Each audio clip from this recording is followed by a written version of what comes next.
निष्पक्ष निर्भीक जन क्रांति का पक्षधर एक सैलाब, बिना डरे जनता की हक की आवाज मेट्रो टुडे लाइव पर फॉलो एवं सब्सक्राइब करें।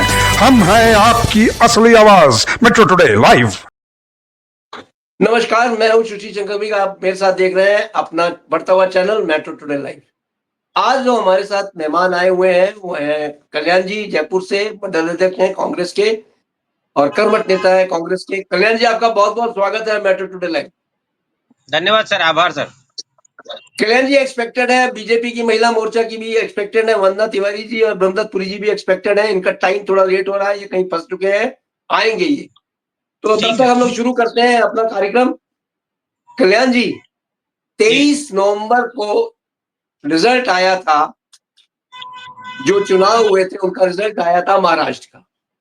महाराष्ट्र का चुनाव आया था और बिग मैंडेट मिला था बीजेपी को, यानी ट्रेनिंग पार्टी बीजेपी को बिग मैंडेट मिला था। अब महाराष्ट्र के सीएम पे अभी तक मोहर नहीं लग पाई है, ये एक बहुत बड़ी दुविधा है। और वहां पे मोहर कैसे लगे, यहाँ पे जो है 3 आदमी लाइन में खड़े हैं as a chief minister, Ajit Pawar, Fadnavis और एकनाथ शिंदे। क्या एकनाथ शिंदे पे वापस मोहर लगेगी क्या? ऐसा प्रतीत हो रहा है कि एकनाथ शिंदे होम मिनिस्ट्री लेने में या यहाँ पे सेंट्रल में आने के लिए आनाकानी करते हैं और हो सकता है कि इनको कोई और पद भी दिया जाए चीफ मिनिस्टर के लिए। हो सकता है वापस इन पे मोहर लगे, अभी कुछ नहीं कहा जा सकता है। कल्याण जी, आप कहाँ गए? हाँ सर। कल्याण जी, आज तो कल्याण जी आप बताएं कि चीफ मिनिस्टर पे किस पे मोहर लग सकती है, क्योंकि 3 आदमी इस रेस में हैं, अजीत पवार, फडणवीस और एकनाथ शिंदे। बिल्कुल सर जी सबसे बड़ी बात तो ये है सर जी कि जनता का बहुत बड़ा मैंडेट मिला जी और जी जनता को पूर्ण बहुमत दिया करेक्ट। और उसके बावजूद आज 7 दिन से सरकार नहीं बना पा रहे या सीएम नहीं बना पा रहे। इसका एक बहुत बड़ा दुर्भाग्य है। देश के जनता के साथ में एक खिलवाड़ सा है, क्योंकि जी अपने स्वार्थों को लेकर, तीनों पार्टियां अपने स्वार्थों को लेकर जनता को परेशान कर रही है या जनता के मैंडेट का जो है अपमान हो रहा है। बीजेपी को 132 सीटें मिली जी और शिवसेना को 57 सीटें मिली। इसके साथ साथ में अजीत पवार जी को 41 सीटें मिली और कुल मिलाकर 230 सीटें इनके पास में है और जी पूर्ण बहुमत से 145 सीटें अति आवश्यक है। उससे कहीं ज्यादा इनके पास में सीटें हैं और बहुमत है।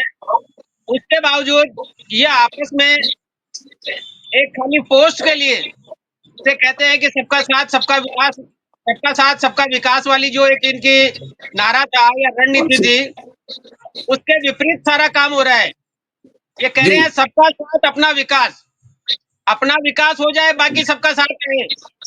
तो ये इस तरह की स्थितियां हैं कि जिनके नाम पर मैं आपके माध्यम से बताना चाहूंगा कि शिवसेना के नाम पर, एक मराठा के नाम पर और शिंदे के नाम पर इलेक्शन से पहले इन्होंने प्रचार प्रसारित किया और ये कहा कि जो वर्तमान मुख्यमंत्री है वही आगे भी मुख्यमंत्री रहेगा और ऐसे प्रचार प्रसार करके जनता के साथ में एक धोखाधड़ी करी या जनता को करके आया और उनसे एक मराठा के नाम पे, शिवसेना के नाम पे, बाला साहब के नाम पे वोट बटोरे और अच्छा खासा बहुमत मिलते उनकी नीयत पलट गई।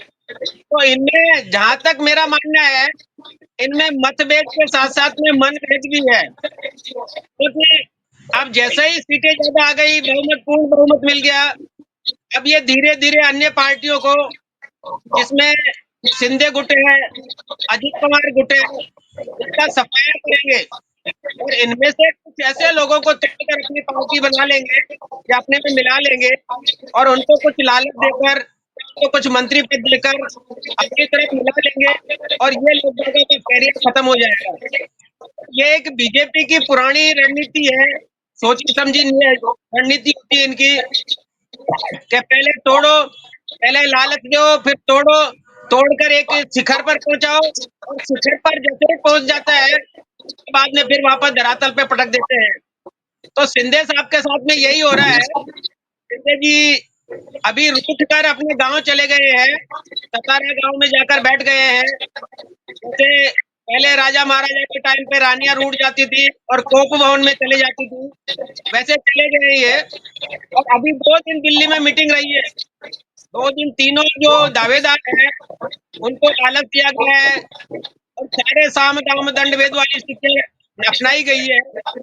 अगर उनके हाव भाव से उनके जो पिक्चर्स हैं फोटो फ्रेम में लग रहे हैं, उससे लगता है कि अजित पवार और शिंदे गुट बिल्कुल भी संतुष्ट नहीं है। इसके साथ साथ मैं आपको एक और बताना चाहूंगा कि बीजेपी जी। का ये अपनी गुट जो है वो फडणवीस जी को भी मुख्यमंत्री पद पे देखना नहीं चाहता। जो दिल्ली का एक गुट है वो उनको नहीं देखना चाहता है कि फडणवीस देवेंद्र जी जो है वो इस महाराष्ट्र के सीएम बने। तो उसमें कहीं जी। कहीं उनका नाम भी उलझा हुआ है। तो अब जो शीर्ष नेता है जो इनके कर्ता धर्ता है, जैसे राजस्थान में एक पर्ची सरकार बनी थी कि वसुंधरा जी को चेहरा आगे लाकर वसुंधरा जी के नाम पर वोट बटोर कर बाद में एक पर्ची वसुंधरा जी से खुलवा दी गई और नाम किसी और का दे दिया गया, भजन लाल जी का। और आज तक वसुंधरा जी गायब है। इसी तरह से महाराष्ट्र में भी होने जा रहा है कि फडणवीस के हाथ से पर्ची खुलवाएंगे, फडणवीस के हाथ से अनाउंस करवाएंगे और बाद में किसी अपने आदमी को मुख्यमंत्री पद की शपथ दिलाएंगे और वो कुछ नहीं कर सकेंगे। क्योंकि यहाँ पर जैसा राजस्थान में हुआ, मेरे को लगता है वैसे ही रणनीति, वैसा ही एक दायरा क्रिएट किया जा रहा है, एक माहौल बनाया जा रहा है। इस तरह की बातें चल रही है कि आज शाम तक जो है ये क्लियर हो जाएगा, रात को बैठ कर चर्चा कल्याण जी, करेंगे। और हाँ कल्याण जी, कल्याण जी, मैं आपको यहाँ रुकना चाहूंगा। सबसे बड़ी दुविधा ये है कि ये वोटर्स के साथ एक तरह से छल हुआ है, क्योंकि वोटर्स के सामने किसी को प्रोजेक्ट करके अगर आप वोट लेते हैं तो वोटर्स के साथ एक तरह से धोखाधड़ी है, क्योंकि वोटर्स तो उसको दे रहा है जिसको आप चेहरा सामने प्रोजेक्ट कर रहे हैं, उसके नाम पे वो वोट दे रहा है। जी जी तो वोटर के साथ बहुत बड़ा धोखा हो रहा है और अभी 7 दिन हो गए हैं, अभी तक कोई क्लियरेंस नहीं है कि कौन जी बनेगा चीफ मिनिस्टर ऑफ महाराष्ट्र। देखिए आप इसमें प्रकाश डालें कि क्या इन जी तीनों में से अगर कोई चीफ मिनिस्टर बनता है जी तो जी क्या चीफ मिनिस्टर तो एक बनेगा, दूसरा बनेगा डिप्टी चीफ मिनिस्टर, तो तीसरे जी का क्या होगा? देखिए इसमें क्या है कि इनको संतुष्ट करने वाली बातें हैं। और जी। अब अन्य सूत्रों से पता लग रहा है कि शिंदे साहब जो है 12 मंत्रालय मांगते हैं, जिसमें एक गृह मंत्रालय भी है, वित्त मंत्रालय भी है। जो जी। क्रीम वाले मंत्रालय है जिनमें जी। मोटी जी। कमाई है, मोटा काम है और एक नाम है, पार्टी का वर्चस्व रखने की एक जगह है। तो इस तरह के जो मंत्रालय है, इस तरह की जो चीजें हैं जिसमें पार्टी का भी नाम होता है, पार्टी को फंड भी मिलता है, तो उन चीजों पे डिस्कस करेंगे अब। और शिंदे जी यही चाहते हैं कि मैं डिप्टी सीएम नहीं बनूंगा, क्योंकि एक आदमी जो शीर्ष पे बैठा हुआ है, जो सिंहासन पे बैठा हुआ है, उस आदमी को आप उतार कर कहते हो कि दरी पे बैठ जाओ, तो वो अपने आप को एक तरह से जिसे कहते हैं कि गिल्टी फील करता है। वही इनके कल्याण जी, साथ में। कल्याण जी, जी कल्याण जी, यहीं पे तो फडणवीस का भी हुआ था। फडणवीस पहले चीफ मिनिस्टर थे, वापस बिल्कुल उन्होंने बिल्कुल। शिंदे को चीफ मिनिस्टर बनाया और अपने डिप्टी चीफ मिनिस्टर बने। इसमें जी अहम की बात कहाँ आती है? नहीं है, देखिए इसमें यही मैं आपको यही बताना चाह रहा हूँ कि यही जी। हाल जी। अजित पवार के साथ में भी हुआ था।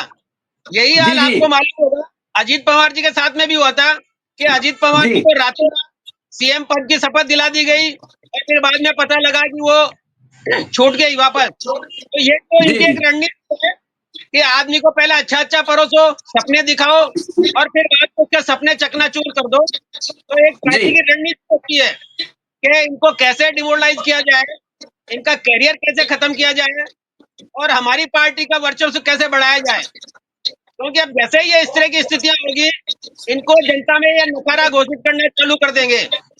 मैं आपके माध्यम से बताना चाहूंगा कि शिवसेना ने 81 सीटों पे इलेक्शन लड़ा, 81 जी। में से 27 सीटें उन्होंने जीती है। और इसी तरह से एनसीपी जिसे कहते हैं, अजीत पवार वाली पार्टी, अजीत पवार, कांग्रेस पार्टी, उसने 52 सीटों पे इलेक्शन लड़ा और 52 में से 41 सीटें जीती। तो एक बहुत बड़ा अचीवमेंट है उनका, और उन्हीं के नाम पर जनता ने वोट दिया है और उन्हीं के काम पर वोट दिया है, क्योंकि पिछली सरकार में वही थे। और उन्होंने एक जो लाडली बहना के नाम से या एक अन्य जो एक स्कीम चलाई थी, उसके बिहाफ पे उनको बहुत अच्छा रेस्पॉन्स मिला और औरतों ने उनका बहुत समर्थन किया और वोट वोट दिए। अब वही समर्थन और वोट इनसे छीना जा रहा है, जनता के साथ में धोखा किया जा रहा है, क्योंकि जनता ने उनको सत्ता सत्ता मानकर बीजेपी को जिताया और अब बीजेपी जीतते ही कहते हैं कि आप साइड पे रहो, हम आगे रहेंगे। और यही रणनीति इनकी रही है, यही रणनीति बिहार में रही है, यही रणनीति अन्य जगह पे रही है।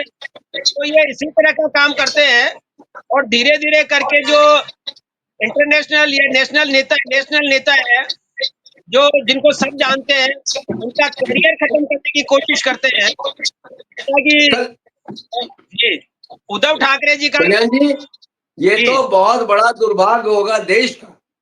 अगर इस तरह से बीजेपी करती है तो देश का बहुत बड़ा दुर्भाग्य होगा, क्योंकि बीजेपी इस समय नंबर 1 पार्टी है और नंबर 1 पार्टी अगर इस तरह से खेल खेलती है तो ये देश का दुर्भाग्य होगा और जनता नहीं के साथ छल होगा।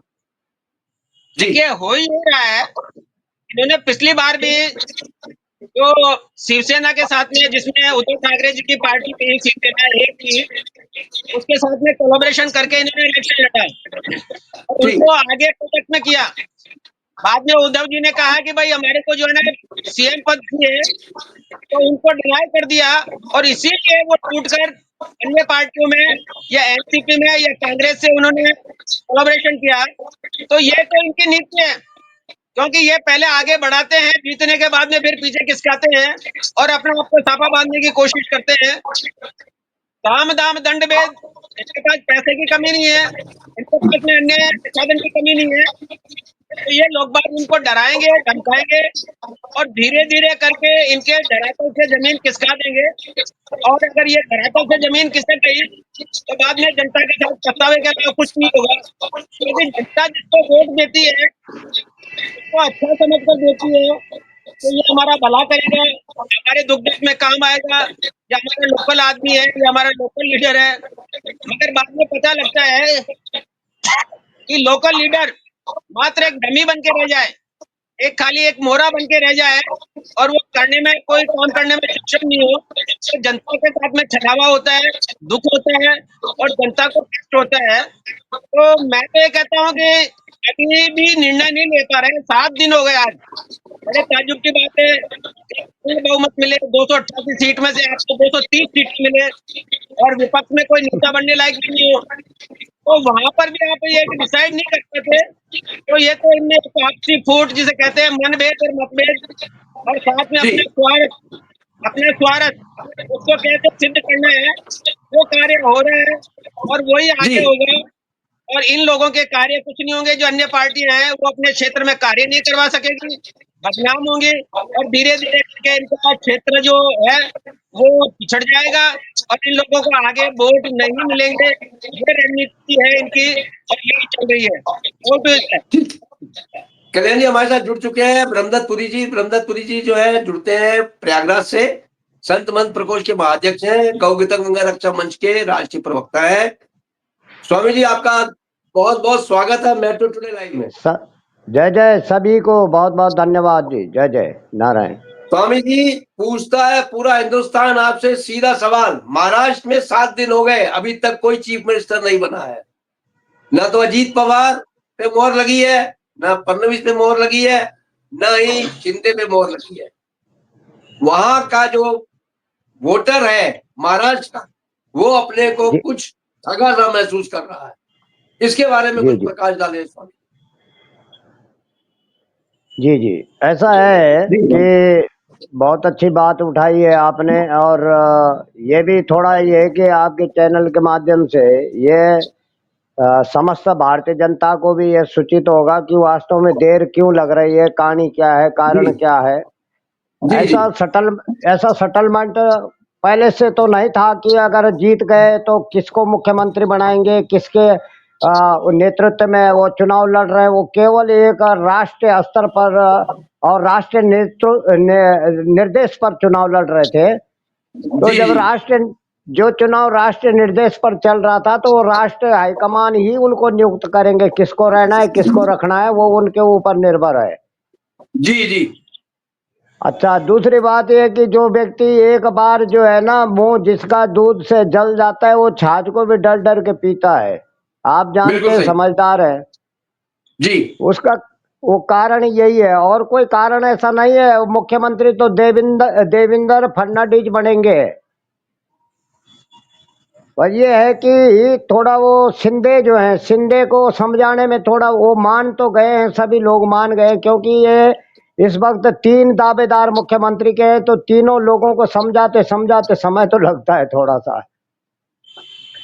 तो अब ये होगा कि हमने भी पहले दिया था, लिख के भेजा था ऐसे उन लोगों को, ये कहा था कि देखिए शिंदे जो है उनका जो है पहले वो मुख्यमंत्री रह चुके हैं, क्योंकि उनको सर्वप्रथम जो है उनको मौका दिया गया, 2.5 साल वो रहे हैं। तो जी जी देवेंद्र फडणवीस जी को जैसे प्रधान से उप प्रधान बना देते हैं तो कोई जल्दी से स्वीकार नहीं करता कि मैं बड़ा चीफ था और मैं नीचे आ जाऊं। ऐसा कोई शायद ही होगा कोई व्यक्ति या कोई इतना त्याग तपस्या वाला होगा जो कि एक इतने लीडर होगा जो कि एक उप मुख्यमंत्री बन जाए मुख्यमंत्री के बाद।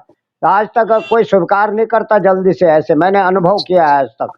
तो उनका जो है देवेंद्र फडणवीस ने अपना पद छोड़ करके उनको मौका दिया, तो अब उनको लालसा, तो उनको तो बिल्कुल अभी उनका नंबर नहीं है, शिंदे का नहीं है। कि इसलिए नहीं है जी क्योंकि शिंदे को मौका दे दिया। अब अजीत पवार है, उन्होंने भी साथ दिया, गठबंधन किया, साथ में आ गए, उनके साथ जुड़ गए।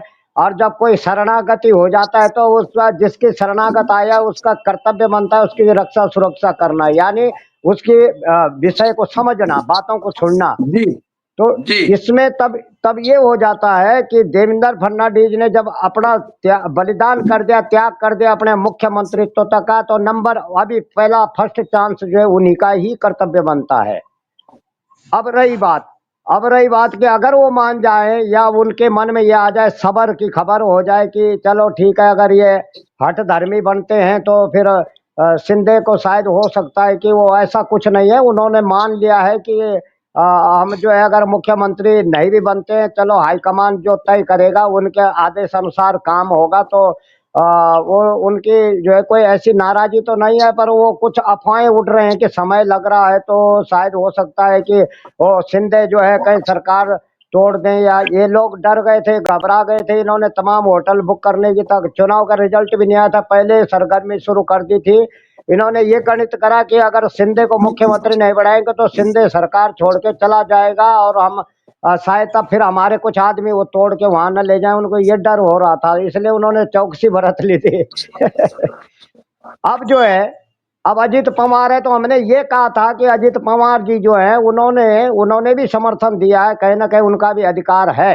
अब अधिकार जी ये है कि वो जो है 3rd नंबर पे आते हैं, 3रे नंबर पे। दूसरा, अब पहला नंबर देवेंद्र जी हैं, दूसरे नंबर शिंदे जी है, और उनको मौका दे दिया, पहले नंबर दे दिया गया था। अब जो है अजित पवार अगली बार उनको जो है अच्छा सा नंबर दिया जाएगा। क्यों? क्योंकि वो जो अब सलाह मशवरा के अनुसार चल रहे हैं, तो पार्टी ही फिर उनको जो है अच्छा पद, जो एक बार सहनशील व्यक्ति अगर सहनशीलता कर ले तो उसकी सहनशीलता का फल अगली बार मिल जाता है, कोई भी हो। तो इसलिए जो है अब ऐसा हमको लग रहा है कि वो उनको केवल कैबिनेट मंत्रालय दे करके समझा देंगे कि अब वो विशिष्ट 7 मंत्रालय विशिष्ट होते हैं, जिनमें जो है वित्त मंत्रालय है, गृह मंत्रालय है, रक्षा मंत्रालय है, स्वास्थ्य मंत्रालय है, शिक्षा मंत्रालय है, और जो है भूतल परिवहन मंत्रालय, ये विशिष्ट होते हैं। तो ये विशिष्ट जरूर वो मांगेंगे। और ऐसा होता है कि ये विशिष्ट जो मंत्रालय होते हैं ये मुख्यमंत्री की कोष में रहते हैं और उन्हीं के पास रहते हैं। तो उनका जी ये इशारा होगा कि ये मंत्रालय अपने पास रखने के बजाय ये विशिष्ट कोई ना कोई मंत्रालय हमारे आदमियों को हमें दो, तब हम जाके जो जी है इस बात पर वो राजी होंगे और वो कोई विशिष्ट मंत्रालय मांगेंगे तो शायद हो सकता है सरकार उनकी मंशा के अनुसार शायद कार्य करेगी। और ऐसा होगा कि मंत्रालय ऐसा सबको नहीं दिया जाता, कोई खिलौना तो है नहीं बच्चे को बांट दिया। क्या आप उस मंत्रालय के विशेषज्ञ हैं, जानकार हैं? आप स्वास्थ्य मंत्रालय बना दिया, अब वो पता लगा उनको उनको जो है स्वास्थ्य के बारे में कुछ भी पता नहीं है।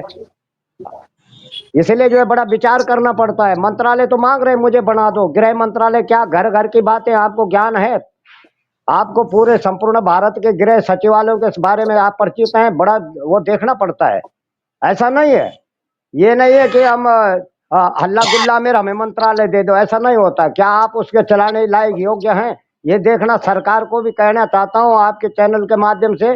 बड़े विचार करके जो विशिष्ट मंत्रालय हैं उनको दिया जाए, जो जिस मंत्रालय से संबंधित शिक्षित है, शिक्षित लोगों को देंगे तो वो कुछ डेवलप करेंगे, नई योजना बनाएंगे और अपनी तरीके से देश तब आगे बढ़ता है। अनभिज्ञ आदमी को आप रखोगे तो फिर मेरे को लगता है कि शायद ही विकास हो पाएगा। तो विकास तब होगा जो कि योग्य और जो है जानकार व्यक्ति को वो मंत्रालय सौंपे जाए। अब स्वास्थ्य मंत्रालय की चिकित्सा के बारे में उसको पता ही नहीं है, तो वो चिकित्सा विभाग के बारे में उनको जब अनुभव नहीं होगा तो वो किसी को जो है आदेश भी करने में उनको कठिनाइयां आएंगी, बातें बनेंगी, 50 प्रकार के छींटाकशी होगी। इसलिए शिक्षा मंत्रालय, पता लगा शिक्षा मंत्रालय में 8वीं पास व्यक्ति को रख दिया, वो शिक्षा मंत्री क्या करेगा? मैं थोड़ा सा इशारा कर रहा हूँ, सिर्फ इशारा आपके चैनल के माध्यम से। कल्याण जी कुछ बोलना चाहते हैं? कल्याण जी उंगली दिखा रहे हैं, कल्याण जी से पूछते हैं क्या बोल। हाँ कल्याण जी बोले, आप कल्याण जी बोले। मैं ये कह रहा था कि जैसा कि अभी महाराज बता रहे हैं, गुरु जी बता रहे हैं, ऐसा नहीं तो हुआ, क्योंकि इनकी पार्टी में आदमी सर्वोच्च होता है, शिक्षा से कोई लेना देना नहीं है, शिक्षा से कोई लेना देना नहीं है। अब इसमें जैसे सिंधु साहब है, सिंधु जी कह रहे हैं कि मुझे मुख्यमंत्री नहीं बनना है, मुझे 12 मंत्रालय दे दो। और जो मुख्य मंत्रालय है, स्वामी जी ने बताया कि शिक्षा है, गृह है, वित्त है, स्वास्थ्य है। अगर ये 12 मंत्रालय अगर शिंदे जी को दे दिए गए तो मुख्यमंत्री बना हुआ आदमी क्या तालियां बजाएगा? तो ये बहुत सारी चीजें हैं। अभी तो ये खाली सीएम पद के लिए लड़ रहे हैं। अभी तो जो मेन मंत्रालय है, जो मेन मंत्रालय है, 24 मंत्रालय 24 होते हैं जी, ऐसा इन्वेस्ट होता है और मोटी कमाई होती है, उसके लिए लड़ेंगे। तो ये कहीं न कहीं जाके मैं मानता हूँ कि इनमें मनभेद के साथ साथ में मतभेद भी है। ये है कि खाली एक पैसों के लालच में और पद के लालच में ये लोग एक दूसरे से जुड़े हुए हैं। जैसा कि अजित पवार गुट है, अगर उसको पद का लालच नहीं होता तो अपनी पार्टी को छोड़ के नहीं आता। एस.के. सिंधे जी है, अगर उनको पद का लालच नहीं होता तो मुख्यमंत्री नहीं बनना होता है, तो उद्धव ठाकरे को छोड़ के नहीं आता। तो ये देश सेवा के लिए नहीं है, ये खुद की सेवा के लिए आए हुए लोग आ गए हैं। ये पहले सेवा चाहते हैं, बाद में देश को चाहते हैं, उसको चाहते हैं। अभी तो 7 दिन में जब बहुमत मिल गया, 145 सीटें बहुमत के लिए चाहिए और इनको जनता ने 230 सीटें दे दी, उसके बावजूद आपस में लड़ रहे हैं। ताज्जुब की बात तो ये है। और बीजेपी के पास में 132 सीटें हैं। अगर शिंदे गुट चले भी जाता है, अजित पवार का गुट जो रहता है उसके पास में 41 सीटें हैं, दोनों मिला के 172 सीटें होती है, तो 172 सीटें बहुत होती है। और 145 बनाने के लिए 132 है, 10 निर्दलीय है, 2 उसके AIM के हैं। आप इनको मिला के भी अपनी पूर्ण सहमति सरकार बना सकते हैं।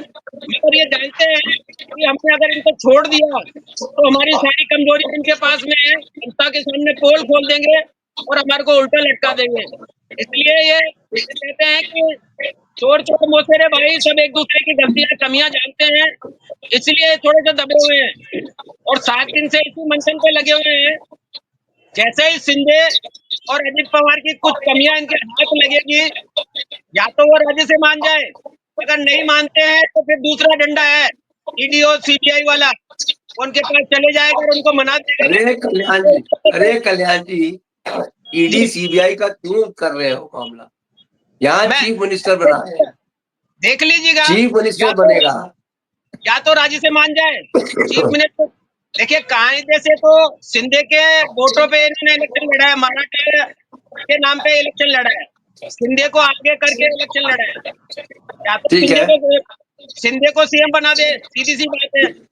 और उसको नहीं बनाते हैं तो अजित पवार 5 साल राज कर चुके हैं, मुख्यमंत्री बन चुके हैं। कल्याण शिंदे शिंदे 2.5 साल राज कर चुके हैं।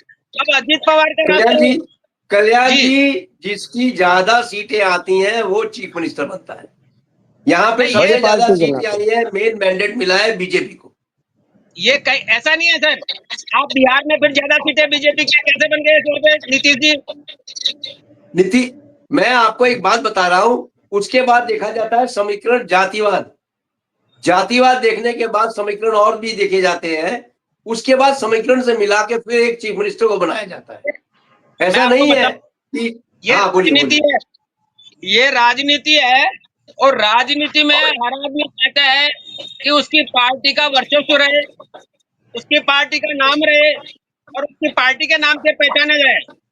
क्योंकि अब यहाँ पर जो है, ये बीजेपी के नाम से नहीं है, एक गठबंधन के नाम से जाने जा रहे हैं। तो बीजेपी वाले चाहते हैं कि उनका मुख्यमंत्री बने और बीजेपी के नाम से जाना जाए। क्योंकि अभी गठबंधन के नाम से है, फिर वो नाम हट जाएगा, फिर बीजेपी सरकार चलेगा तो बीजेपी का करेक्ट। नाम होगा।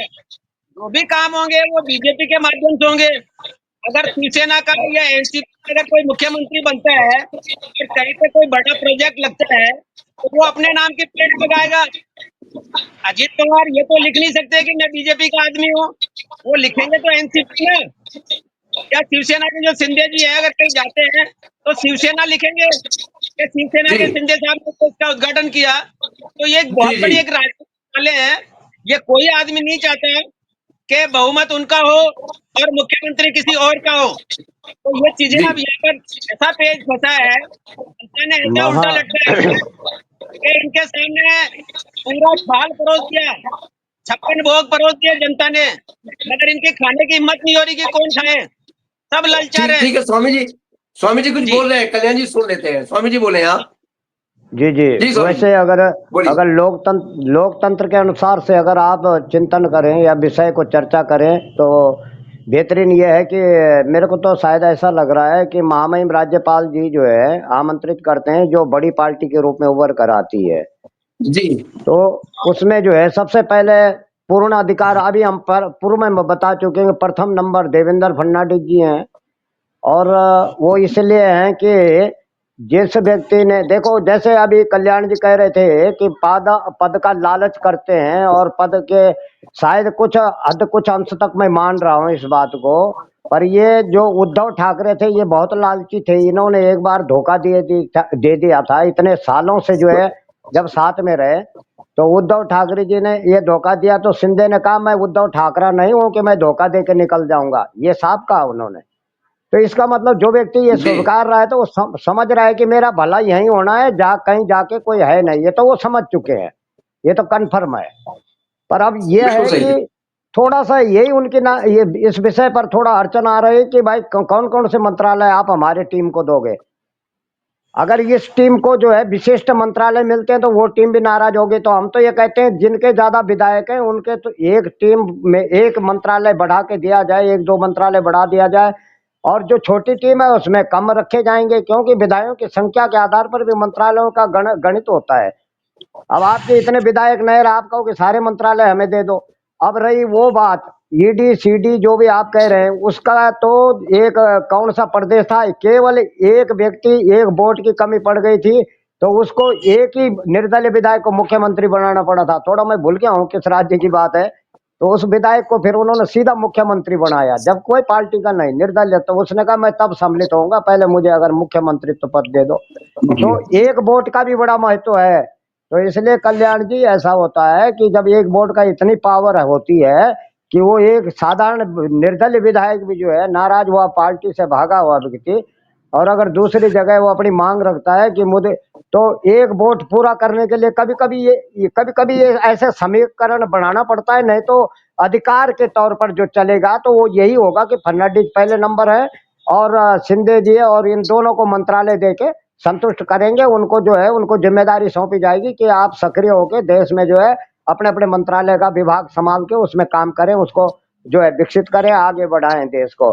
तो ऐसा जी कुछ निर्णय होगा।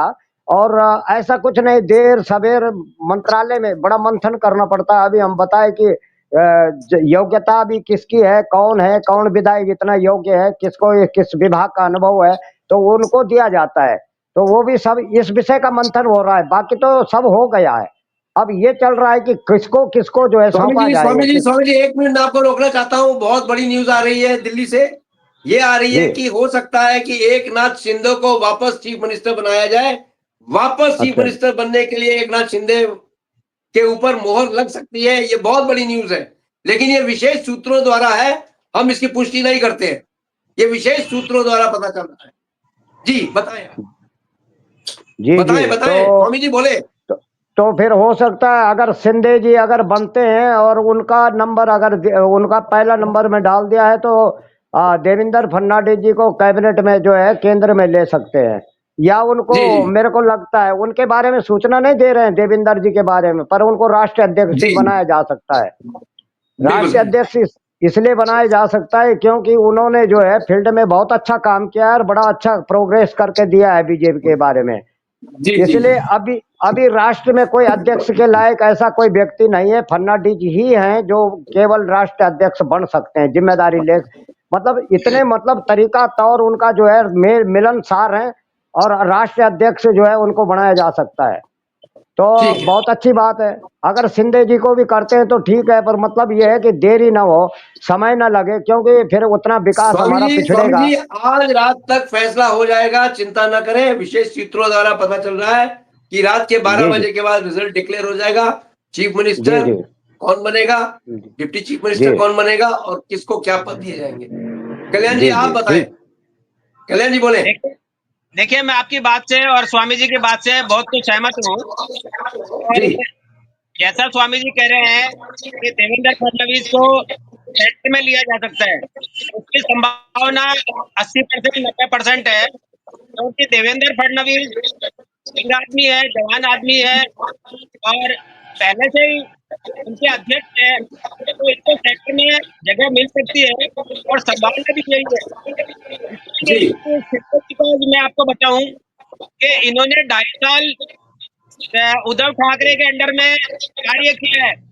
2.5 साल बाद में वहां से पोस्ट के लालच में ही उन्होंने वहां से छोड़ी थी, और पोस्ट के लालच में, पद के लालच में ये यहाँ से भी छोड़ सकते हैं। इसलिए सिंधिया जी की बात बिल्कुल सही है कि वो अड़ गए हो और उन्होंने कहा हो कि नहीं मैं तो मुख्यमंत्री ही बनूंगा, तो इनको करेक्ट मुख्यमंत्री बनाकर इनको दूसरे तरीके से फिर एक ये है कि खाली एक मोहरा बनाकर इनको डमडमी बजाएंगे और एक कर्सी सरकार की तरह चलाएंगे।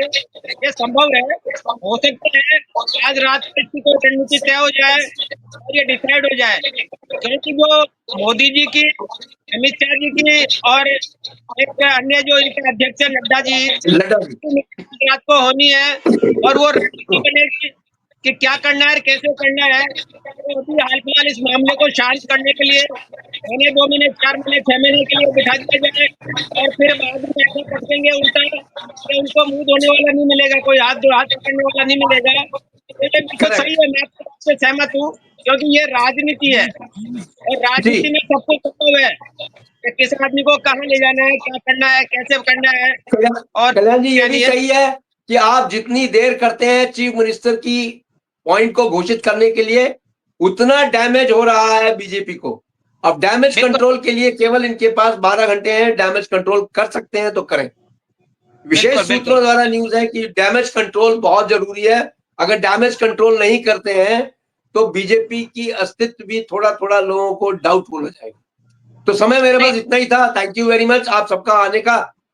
जय हिंद, जय भारत। जय हिंद, जय भारत। धन्यवाद सर।